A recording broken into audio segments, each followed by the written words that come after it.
Hey, hello, everyone. We are talking today about connecting and communicating with your partner, especially after you've had a baby. But honestly, this information is useful at any stage of any relationship. So on today's agenda, we are going to be talking about two of the guiding principles to creating a supportive and empowering connected relationship. We're going to talk about the top 4 practices for healthy connection and effective communication. So these include effective conflict, understanding emotions, which is so important, creating that kind of friendship in your relationship, and accentuating the appreciation, and striking a balance. And I'm going to be teaching you tools to help with each and every practice. So as with any kind of workshop, any kind of information session, take what you can, take what fits for you, and then whatever doesn't fit for you, just leave it behind.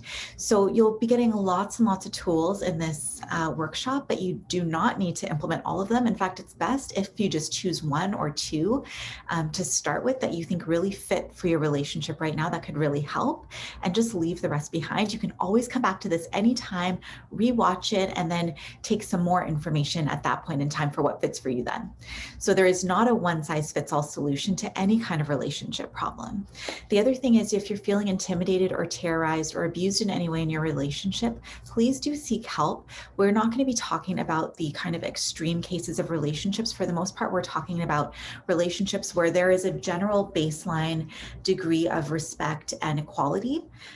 If your relationship feels very one-sided, like there's a power dynamic, or if there is ongoing emotional or verbal or physical or sexual abuse, please do reach out to someone. You don't have to go through that alone, okay? If you have a child under 5, chances are your relationship might be struggling a little bit. And this is because after having a baby, about 2/3 of relationships significantly decrease in the quality of the relationship, which means the partners are feeling unhappy or unsupported.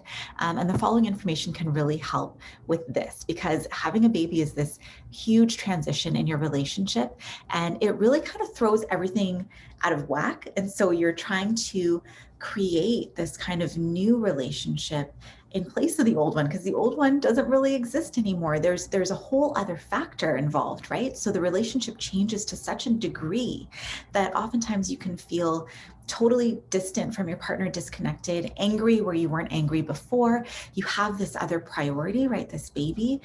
You have to work on your parenting styles. There's so much involved. And so let's get into it. We'll talk about it.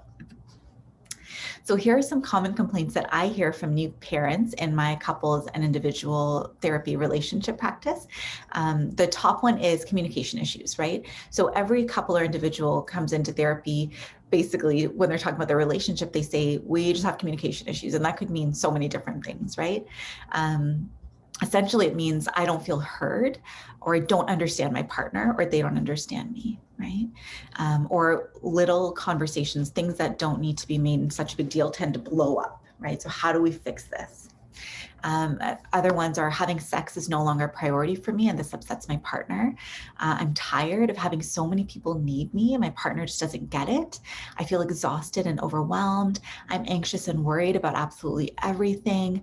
I no longer have freedom. We're both more easily frustrated than we used to be. I worry we're fighting too much in front of our baby or our kids. I feel this like irritation or rage towards my partner. We feel more like roommates or co-parents than a couple. I don't feel comfortable with my body anymore. I don't feel like myself anymore. I don't feel supported by my spouse. My partner doesn't care about our kids as much as I do. My partner doesn't do enough around the house, or I try to help out, but I'm just not doing it right, and so on and so forth. So do any of these kind of resonate with any of you? Because I know that for sure for me, like a lot of them when I first had my baby, and even now my baby's like 2.5 almost. And yeah, even now, right? Like these are such common issues in relationships. And when we're going through them, it can feel so isolating because we often don't know that other people go through this exact same thing as well. And that there are ways that we can connect and kind of work through this as a team, right? So what does the research say about the transition to parenthood? essentially your relationship changes drastically and abruptly, right? It's like overnight, you've had those 9 months to prepare, but then overnight the baby's there and it's like, what am I doing with this thing? Like I don't know how to take care of a baby, right? So that can cause a lot of stress and tension, and you're kind of in survival mode at that point in time. So relationship conflict tends to go up, sex and intimacy tend to decrease. Conversation and communication becomes stressful because now it's about this new thing that you're trying to figure out.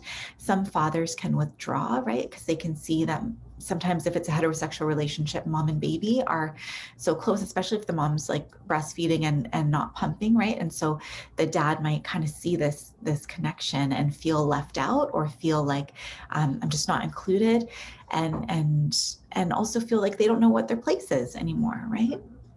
In the family. There's physical and psychological changes. There's sleep deprivation. That is real, right?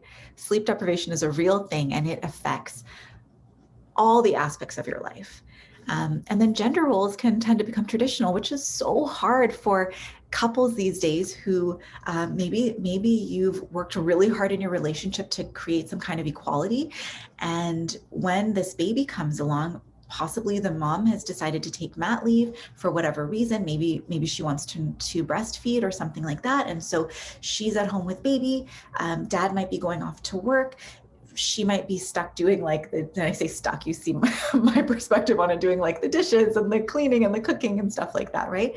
That can be so hard for relationships, where before it was like, oh, we're equal, we're even, everything's the same. And so this is a huge adjustment, and we don't have to, there's no set way of dealing with it. We can communicate and figure out what works for us, and also recognize that this is a temporary phase, but that temporary phase, the way that we handle it with each other, we can actually grow together through it, or we can kind of separate, right? Disconnect. So how do we fix these problems? It's the $1 million question, right? Yes, all this stuff is going wrong. Yes, it's super hard to have a new baby at home. How do we fix it? And the answer is really in connection. So that kind of basic question that we want answered in our attachment relationship, in our primary romantic relationship, is, do I feel seen? Do I feel heard? Do I feel valued, appreciated, wanted, loved? Am I important to this person, right? That's what we're always trying to figure out. Am I important to this other person? And when we feel that we are not, when we feel that we're misunderstood, when we feel that that our needs are not being met, or we're not able to ask for what we need, then we can really go into stress mode, and it can cause all sorts of personal issues for us and interpersonal issues, right, with our partner. So how do we create this healthy relationship? There are 2 guiding principles that we're going to go with today, okay? The first is small things often, and you see it in parentheses there, turning towards. So what does that mean? In relationships, we have these moments throughout the day, multiple moments throughout the day, where we can connect with each other, we can turn towards each other, or we can disconnect and turn away. And so turning towards, so here's some common examples, right? You wake up in the morning and your partner says, good morning, how was your sleep, right? Your partner sends you an article to read in a message on your phone. Your partner is sick. Okay, so here's some common examples. What's our response? We can wake up in the morning and say, good morning. Yeah, my night was good. I slept pretty well. How did you sleep? Right? We are connecting. We're taking that bid for attention, and we are accepting it, right? We could take that newspaper article that our partner sent us, and we could read through it, or we could tell them, hey, listen, I didn't get a chance to read it, but I'm really interested and I'm going to read it. And we can respond to that bid for attention, right? They're trying to connect with us. They're trying to share something with us. When they're sick, we could make them a cup of soup. We could, ask them how they're doing, see if they need anything from us, right? Apply some Vicks on them, whatever. We could do something that kind of shows, hey, I'm here, I care, I see you, I feel you, right? We're in this together. Alternately, we could ignore them when they say good morning, right? Because let's say we've just had a fight the night before, or we're irritated by something that we've seen them do, like maybe their socks are on the floor and that irritates us. And we could just ignore them because we're frustrated, right? We're frustrated. And so we turn away from them. We could ignore the newspaper article that they sent us. And we could just kind of ignore the fact that they're sick, right? We could just kind of be like, oh, whatever, like I'm busy, right? So we could turn away from, not really see them, not show them that they're important to us. And the other thing is that we could turn against them. So we could actually say, what's so good about it? What's so good about this morning? Nothing, right? Because we're irritated, we're angry. We could tell them, hey, can you stop sending me stupid articles? I am too busy to read these articles. Like, you know that. We could say, listen, you really shouldn't be staying up so late. That's why you got sick. So you take care of yourself. I'm out of here, right? So there could be some contempt, there could be some resentment, and contempt and resentment, they happen in relationships. And the thing is, just to recognize that that means there's something there. There's something there, some need that's not being met, something that we're not expressing, something that we're getting triggered in some way. And so that means further exploration is needed, right? Because for the most part, we want to have happy, connected relationships. And so that kind of leads into my next point, which is be the change you want to see in your relationship. So it is so easy and so natural, and I totally get it, to be like, our relationship would be so much better if you would change, right? What's the problem? You're the problem. You need to change this, that, or the other, and then our relationship will be good. So natural. We all have those kind of thoughts, right? But the problem with that is it puts us in a really disempowering position, because as much as you can try and force your partner to change and remind them over and over that what they're doing is not right, you actually can't make your partner change. And it puts you in a position of just waiting for them to change. So what we really want to do here is we want to take ownership of the fact that, yes, there's something that could be better in our relationship, and I'm going to see what I can do. I'm going to see what I can do to make this change. I'm going to change within me. And the beautiful thing is that your relationship is a system. So as you change, the relationship has to change, right? As you react differently, as you act differently, the relationship has to change, and your partner has to change as well. They'll start noticing you're reacting differently. They'll start noticing you're connecting, right? And it's kind of, it helps set the stage for them to change. And the thing is that what we're trying to do here ultimately is create safety in your relationship. And the more safe and secure your relationship feels, the easier it is for both partners to take those risks that are necessary to be vulnerable, to be close to one another, because it can be very scary to be close to someone, right? Especially if you've been hurt before. So the first practice we're going to talk about is effective conflict. Conflict, this is going to be the biggest practice that we're talking about with the most tools, because for the most part, the couples that come into my office, especially ones that have small children, they are talking about conflict. They're worried about conflict. We have too much conflict, or we don't effectively resolve our conflict. How do we figure out this conflict, right? And so I think an important thing to remember and to keep in mind is that conflict is actually quite useful, right? It's not only useful, it's natural. And it actually shows us that there's something there to be looked at. We are two different people coming into a relationship. When there's no conflict, that means that we're maybe glossing over our problems, pretending like everything's okay when it's not, because we're scared of what the conflict is going to bring up. And when there's too much conflict, it means that there's something going on here. There's some hurt. There's something that we're not feeling understood. So it's something to look at, right? The purpose of conflict is actually either to resolve issues when when there's a resolution available, right? When we are able to resolve them, of course, we want to resolve them. It can also be just to gain a deeper understanding of each person's needs and wants, because here's the tough news is that 69% of conflict is unsolvable. It's based on lifestyle differences and value differences. So you'll notice that couples will have the exact same argument, whether they're in therapy or not. They'll have the same argument in year 1 of their relationship as they will in year 50. It's based on lifestyle differences, value differences that are not likely to change anytime soon, right? It's who the person is.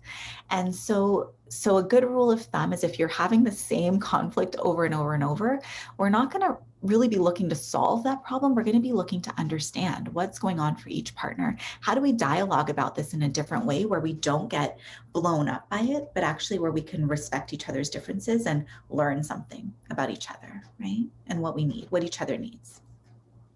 So the question is, are you still able to treat each other with respect and kindness when you argue?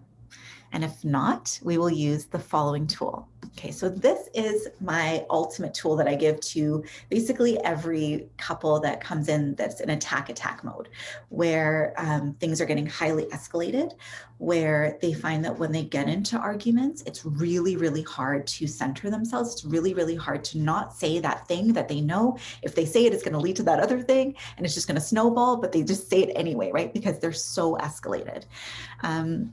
So this tool is called taking a break, and it sounds simple, and it is, right? But it's about remembering to do it. So the purpose of taking a break is really to unflood. What do I mean by flood? When we are starting to get riled up, starting to get triggered, our body has certain symptoms, right? Our heart starts to beat really fast. Our cheeks might get really hot and warm and red. Our palms might get really clammy, right? And so we're becoming flooded. And what that means is we are no longer able to process information. So whatever our partner tells us at that point in time is not coming through.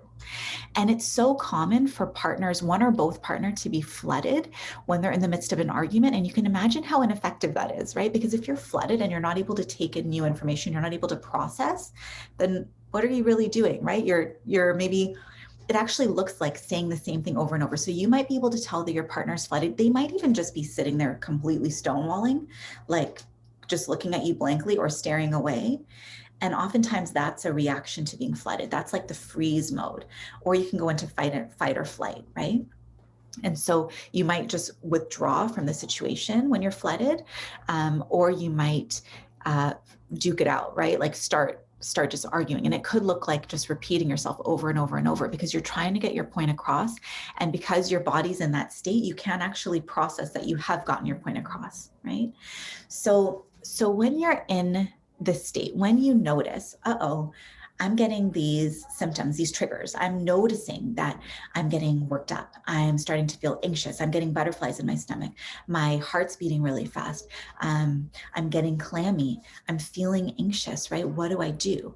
That's the point in time when you and your partner will have talked about this beforehand. You say, hey, I need to take a break. You can actually have a code word. I have a couple that uses the code word mustard, right? So when they say mustard, that means I am getting really flooded. I got to get out of here.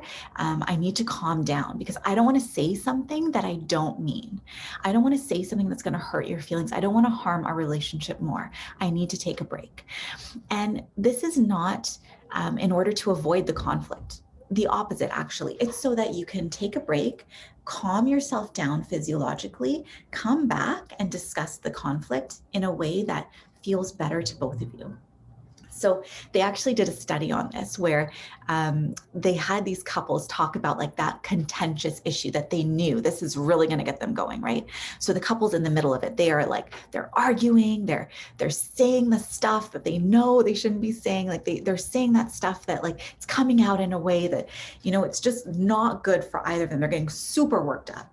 And then the researchers step in and say to this couple, our equipment just broke down. I'm so sorry. Please go to the waiting room, sit on opposite ends of the room, read a magazine, and we'll come get you when the equipment's back up. And so 20 or 30 minutes later, the researchers would come get these couples back in the room, ask them to talk about this conflict again. And it'd be like they had a personality transplant. Like it would be, the conversation would be completely different. It would be calmer. They'd be able to understand what the other was saying. They'd be able to express themselves in a more effective way. And so When we are centered and calm, we can just be more productive in our conversations than when we're flooded. And so when you're taking a break, what you want to do is you want to say to your partner, like your code word, listen, we need to take a break. Then say, we're going to come back in an hour, right? Or two, whatever works for you. During that time apart, try your best not to think about the situation. It's not time to dwell or to practice what you're going to say when you come back together. It's actually about just calming yourself down and not thinking about it at all.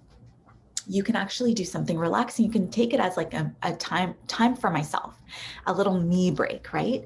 And so you can do something relaxing. You can go for a walk. You can go for a coffee, paint, draw, whatever makes you feel good. Go for a workout, right? That's a good one. And then once you both are feeling calm, you can resume that discussion. This is pretty relationship changing for a lot of couples who find themselves getting highly escalated very quickly. Okay, so the next tool we are going to discuss is repair.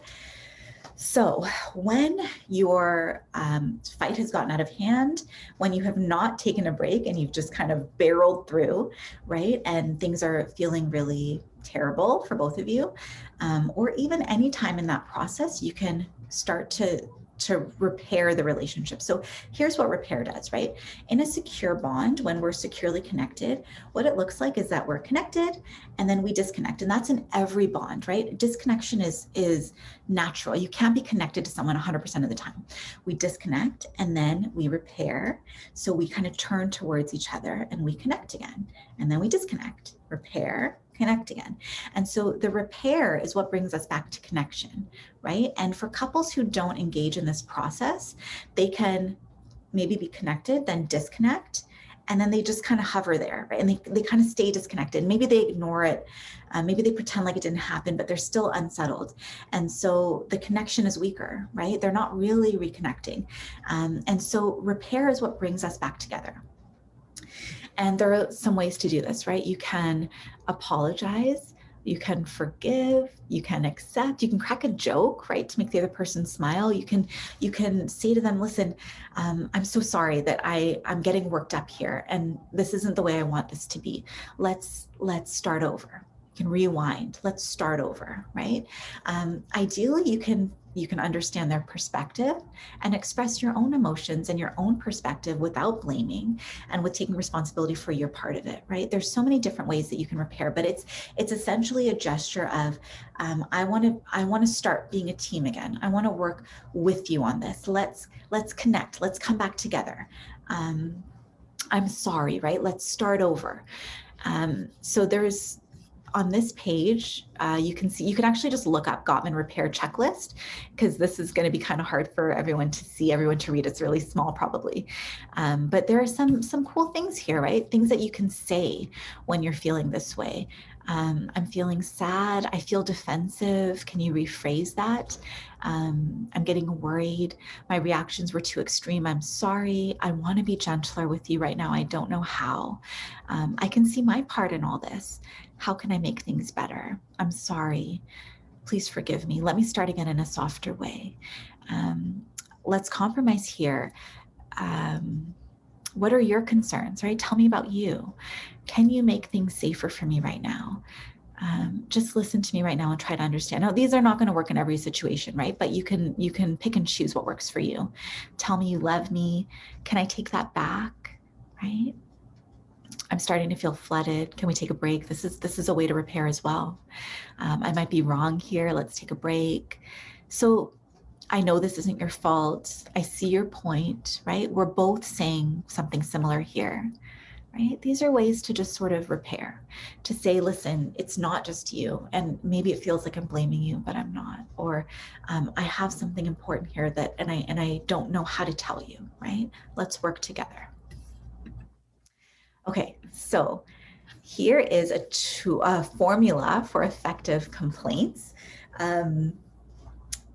Here's the thing, right? We can tend to think that our fights have to be fights. Like, if I have a complaint, like, I know how it goes. It always ends up this way. I'm going to try to explain, but it's going to get lost somehow. We can kind of psych ourselves up, and it can be hard to actually confront problems. So we can either start to just store them up inside us. And what that leads to is just like, hey, so it happens one time, you put it inside that little jar inside of you and close it up tight and pretend like it didn't happen because you don't want to start a fight. Happens again, put it inside, happens again, put it inside. Pretty soon that jar is going to fill up and it's just going to explode one day. And you're going to explode all over your partner and say, listen, why are you doing this? What's wrong with you, right? And your partner didn't even realize it was a problem because that's happened so many times. They had no idea that it was affecting you this way. So the first thing we want to remember is not to store things up for the sake of peace, right? But there's a way to talk about it where we're not necessarily breaking the peace, where we're just kind of explaining our perspective in a way that's very palatable. And this is that formula. So a soft startup. So when you're feeling stressed out about something, or there's something in your relationship that needs to be addressed, if you start telling your partner about it in a way that feels really urgent and blamey, they are most likely going to start to feel flooded and not be able to accept the information. And you're going to feel like you're talking to a brick wall, or they're going to start attacking, and it's going to kind of get out of control really fast. Or you're going to be yelling at them. You're going to think that they hear you, but they might be so flooded that they're just standing there taking it in, but not really taking it in. Right? So the key here is how you start talking about the thing that you need to talk about. It's called a softened startup. What that means is you approach it gently. You wait till you're feeling calm, right? You don't want to talk about it when you're feeling really anxious or upset or disappointed or angry, right? You want to kind of gain some perspective, get centered, and then talk about it, and talk about it in a way that softens it for them. So it's like, I know, like, you're giving appreciations, right? That's one way you can start a softened approach. I know how much you've been doing. I know how hard you've been working. You've been going to work, coming home, taking the baby right away. You have been doing so much, and I so appreciate that. When I see the garbage, though, that's been like sitting there, it really impacts me, because I get worried that the baby is gonna, start digging through it or something like that. It's just the garbage part of it that's really affecting me. What can I do to make this easier for us? How can we work together on this, right? So you're giving appreciation, you're being polite, you're talking about how it's affecting you, and you're recognizing that your partner has other stuff going on and that they might not have even realized, right, that this was an issue. So this is a formula for effective complaints. It's not easy by any means, but if you try it like once or twice, you'll see that it actually gets to a resolution much faster in a more satisfying way than maybe the way that you're used to talking about issues, right? Okay, so here's another great tool, completing the stress cycle. Okay, so if you are easily irritated like me, this is going to be awesome for you. So what happens is that when we have stress in our relationship, so when we have we feel judged, we feel misunderstood, there's something going on, we don't feel seen or heard or valued in our romantic relationship, it can really cause a lot of distress, because we're social creatures, and for us, based on our evolution, if we're rejected by other people, it feels like life or death, because when we were cavemen, if we were rejected by our social group, we'd be left out in the cold, and it would be life or death, right? So now, even though there's no real threat of that happening, it's still in our bodies, feels like life or death when something goes wrong in our relationship. And so we can easily get into fight, flight, or freeze mode. And this can happen even if there's stressors at work, no matter what it is. Anytime we feel rejected or judged or abandoned, this can happen, right? And so sometimes we deal with the stressor, right? We make up with our partner, or we, create a new way of talking to our boss that works, but our stress is still in our bodies. And so in the wild, what deer do is, let's say they've escaped a predator. This predator has been running after them. They managed to outrun them, or they played dead. They got away somehow, right? After that happens, what they do to release all of this stuff is they start to shake violently, like they shake from head to toe. And that actually gets rid of all that stress that was induced from the fight, flight, or freeze response. And the thing is that we actually do this too. After a car accident, if any of you have ever been in a car accident, you might have experienced this, or just like sometimes if you're really nervous or something, your body can kind of start to shake. And what happens is when other people see this, they think there's something very wrong with you and they try to medicate you or tell you, you need to calm down, right? They tell you to stop. Or they try to stop you from doing that by giving you Valium or something, like, what's wrong with you? Let's medicate you. But we actually need to go through that process of releasing the stress so that our body can feel centered again. And so what we can do for ourselves is, if you notice one day that you're feeling easily irritated, that your fuse is shortened, and that everything's kind of getting to you, you can go into a room by yourself, put on some music, or not, it's up to you, and just start to shake, right? Just shake it all off from head to toe. You could even just dance, like just start dancing, or air punch, right? Whatever it takes to get that stress out of your body. You need to complete that cycle somehow so that your body knows the stressor is gone and the stress is gone. We can restart, because chronic stress in our bodies causes all sorts of problems. And when you're feeling stressed out and you haven't released it, it can, of course, impact your relationships as well, right? Okay, so here's an awesome, sorry, the sun is just like getting in my face, so I have to keep moving.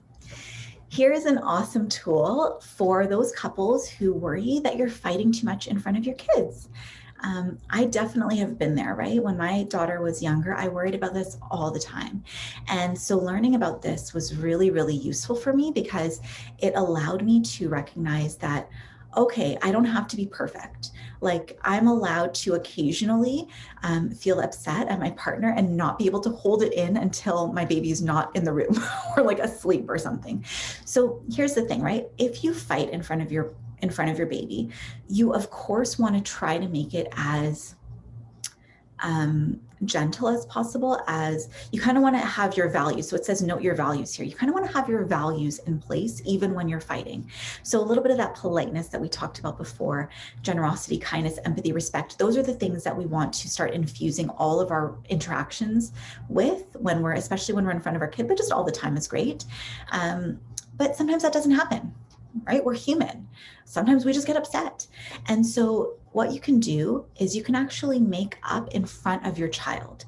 So instead of waiting until they go to bed and you and your partner have a chance to really talk about it, what you can do is you and your partner can talk beforehand about how this is going to happen. When you're feeling calm, when you're feeling like, okay, I'm ready to forgive, I want to move on, you can go and hug your partner and say, I am so sorry for the way I treated you. I'm so sorry for the things that I said. I really love you and respect you. And I was upset. And I was lashing out. I'm really sorry about that. And they can accept your apology and apologize back. You can hug, and then you can actually take your kid and you can hug your kid in between the both of you, or each of you can hug your kid individually, and let them know that it's okay. And that sometimes conflicts happen and that there's a way to resolve them, and we're okay now and we still love each other, right? And this can be really calming and soothing to your child. It's actually more effective than just pretending like everything's okay. So I have some clients who say, my parents never fought in front of me. And so now when I have conflict with my partner, I think there's something wrong with me because everything's not perfect all the time. This actually teaches kids that conflicts do happen and we can work through them. The other cool thing that it teaches kids is to trust their own intuition, because children know when something is wrong. Children know when their parents are upset. And when they maybe get old enough to ask you, like, Mommy, are you okay? And you say, yeah, I'm totally fine. Don't worry, everything's fine. Then they think to themselves, oh, I don't know what I'm talking about, because I thought that something was wrong, but she's saying everything's okay. So clearly I can't trust myself. when you can say to them, oh, mommy and daddy had a bit of an argument. I'm feeling kind of sad about it. But I know that, things are going to be okay. And here's what I'm going to do to make things better. Then they know, oh, okay, yeah, I was right. I thought something was wrong with mommy or daddy, and I was right. And that is so powerful, right? That is such a powerful thing to teach your kids. So you don't have to be a perfect parent. You can occasionally argue in front of your kids. If you just can't help it, it's fine. But make up in front of them too. Let them know that, conflict happens and that there's something to do about it. Okay, practice number 2. This is a really, really important one. Understanding emotions. Whew, emotions. Oh, sometimes just the thought of emotions can fill us with fear and dread, because a lot of us have been kind of taught and socialized that emotions are something to be dealt with. They're not something to be embraced. They're not something to be, to really show other people. You deal with it on your own and you figure it out, and you get to a place where you don't have those emotions anymore, right? Does anyone else relate? Right? It's just in society, right? We don't talk about emotions. We don't, a lot of times when there's really big emotions in a really big family, it becomes tiresome or cumbersome for the rest of the family members. So it's easier to just tell you to squash it down than it is to really validate and understand it. And so for a lot of us adults who have grown up that way, when an emotion comes up, we tend to tell ourselves, why are you feeling that way? What's wrong with you? Just get over it. What that does is it kind of compounds the emotions, right? So what's important to recognize is that emotions actually drive our behaviors. They are not just important, they are everything. Emotions drive our behaviors. So if we are lashing out at someone, oftentimes there's hurt or fear underneath there, right? If we are running away, oftentimes there's sadness, right? So there's things that we do in our relationships that don't make sense. If we are scared, we might often really poke or criticize our partner, right? There's so much that we do that's driven by emotions. And when we're just trying to ignore our emotions and not understand them, then we're left acting in these ways that don't make sense to anyone.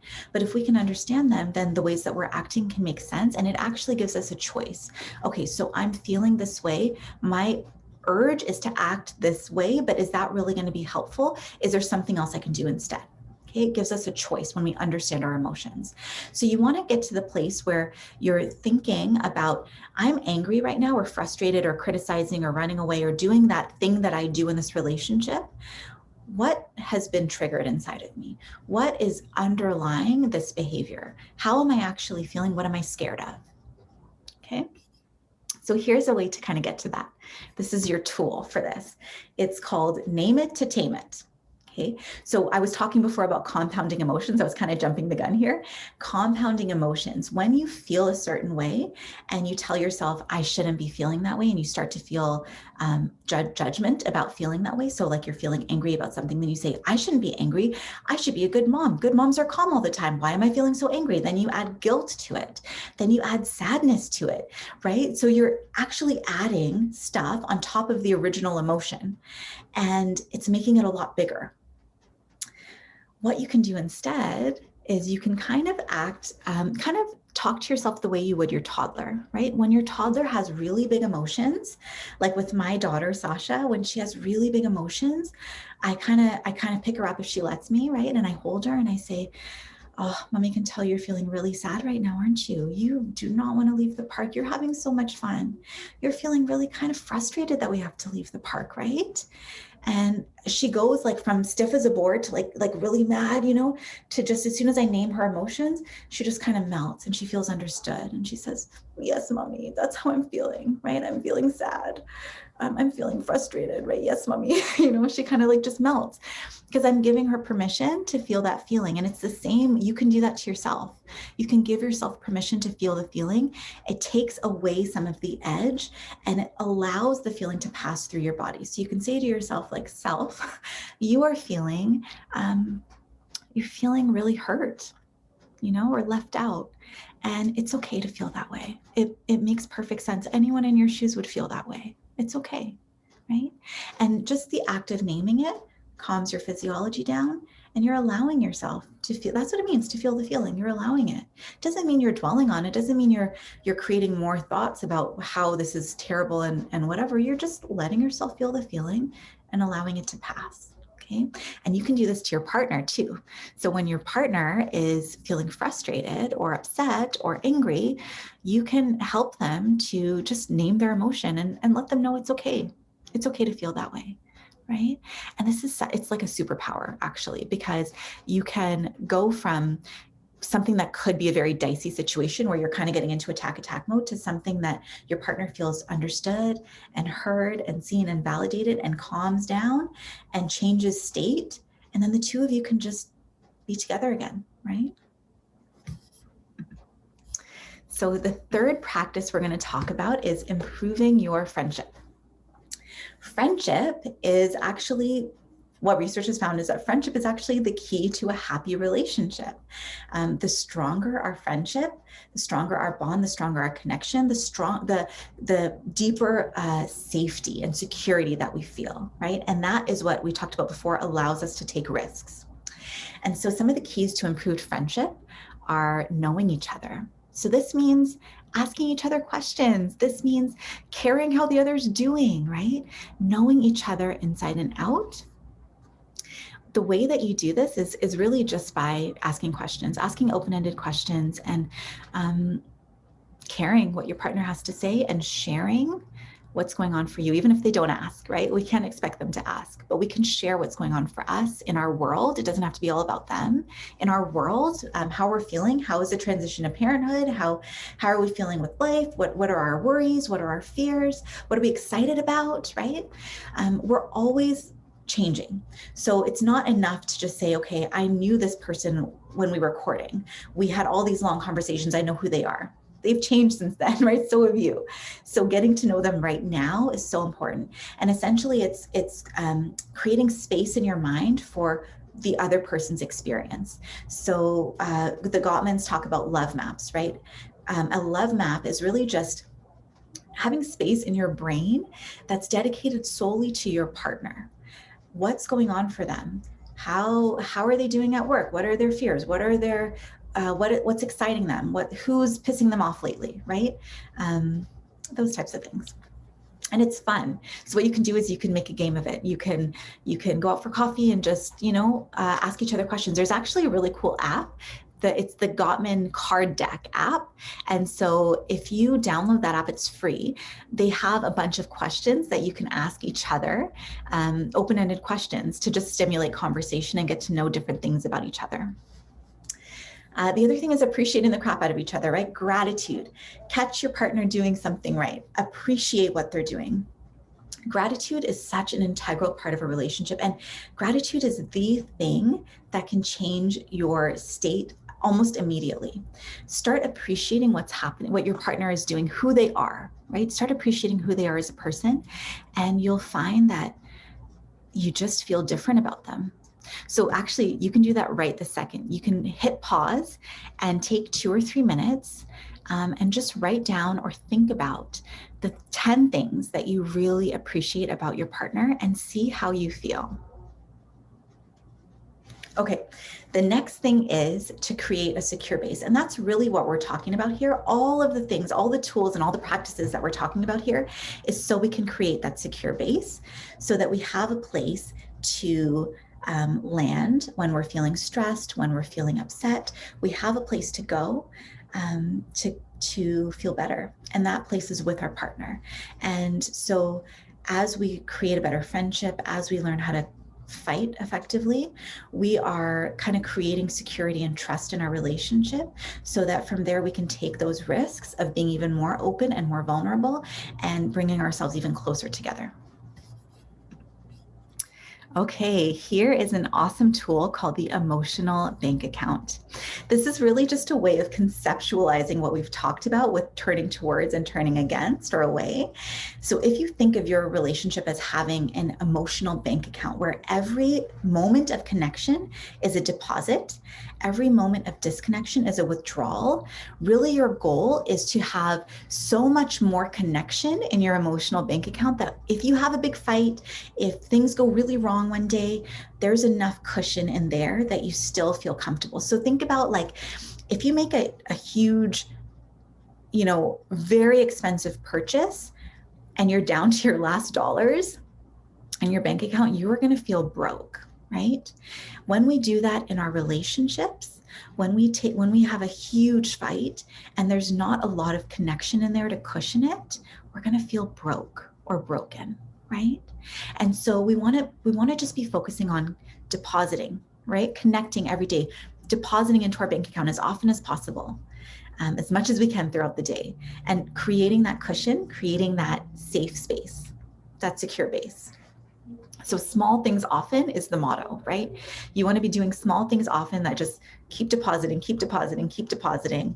And that stuff really adds up. And then, on the big occasions, like on the Valentine's Day and the Christmas, you can do something big, or the birthdays, you can do something big. You can deposit like a whole lot of money in there, but you want to always be depositing at least a little bit of money every day, right?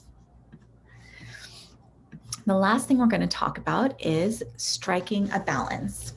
So this is kind of the goal, right? This is the sweet spot. When we are learning to work together to raise our kids, right? We are figuring out, who are we as parents, and spending quality time as a family, right? When we're really a team when it comes to raising our kids, that's amazing, right? That's part of it. The other part of it is taking time for yourself and giving your partner time for themselves. That's the other part of it, right? So we want to be able to do self-care.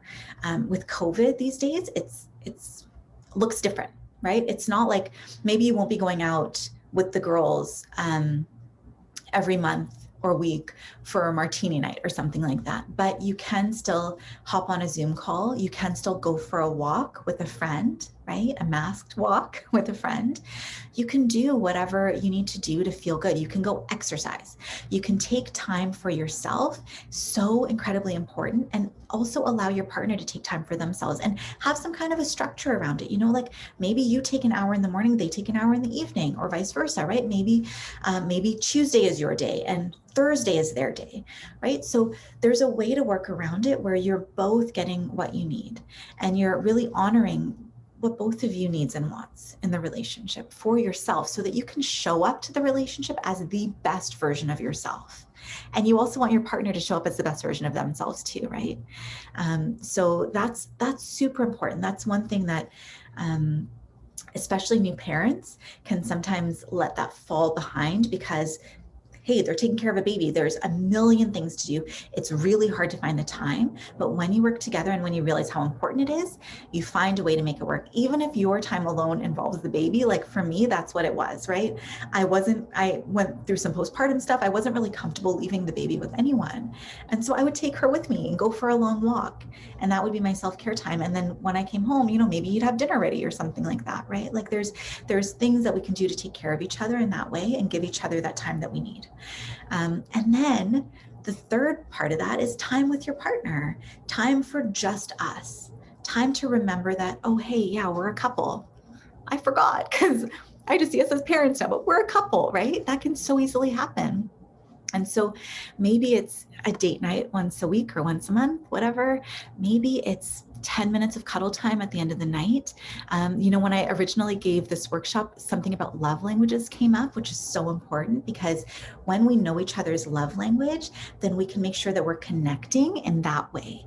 We're connecting in a way that's really being taken in by the other person.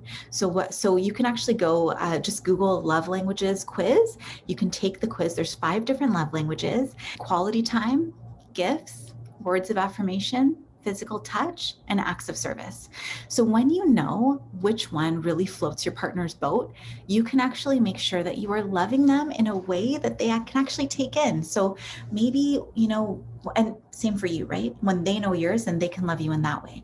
Maybe your partner's love language is quality time. And so it takes, time at the end of the day to just spend with them. That makes them feel really loved. Maybe yours is acts of service. And so you really need them to make you dinner once a week. And that really makes you feel loved. When you just know what these are, then you get to kind of work your relationship around the things that are actually effective for you and your partner. And that's the whole goal, right? It's to love each other effectively. Okay, so ultimately, what we're trying to do is we're trying to create this mindset shift from me against you, which it can so often feel like when you're both overworked, overtired, you're fighting for resources. It's like there's not enough time in the day and there's too much to do. So if you get an hour of time for yourself, then that means less time for me, right? Less time for me to take for myself, right? We're kind of like fighting for resources here. And so it can really feel like a battlefield. It's going from that to it's us facing the world, right? It's the two of us together working as a team. We're appreciating each other. We are loving each other in a way that the other actually feels, right? We are doing all the things that it takes for it to feel comfortable and safe in this relationship and for us to actually resolve our issues, get our needs met. It's us facing the world. And you do that by building that secure base that we've been talking about this whole time. So I urge you to send me an email if you have any questions. My email address, you can actually just send it through my website. My website's at the bottom here. There's a message form, so you can send me a message in there if you have any questions or comments. I urge you to think about what your takeaway from today's session was. If you can come up with a takeaway that you can actually bring into your week or two to try out, right? To try something out. Maybe it's appreciation. Maybe it's asking open-ended questions. Maybe there was something in here that really felt like, oh, I can do this. This would be fun for me to do and to try out, and see how that goes in your relationship. Thank you so much. Again, my name is Jena Thorani. I don't actually know if I introduced myself at the beginning, but my name is Jena Thorani. I am a couples counselor in Burnaby BC, and I welcome all kinds of interactions. So reach out at any point if you have questions or comments, or if you just want to connect. Thank you.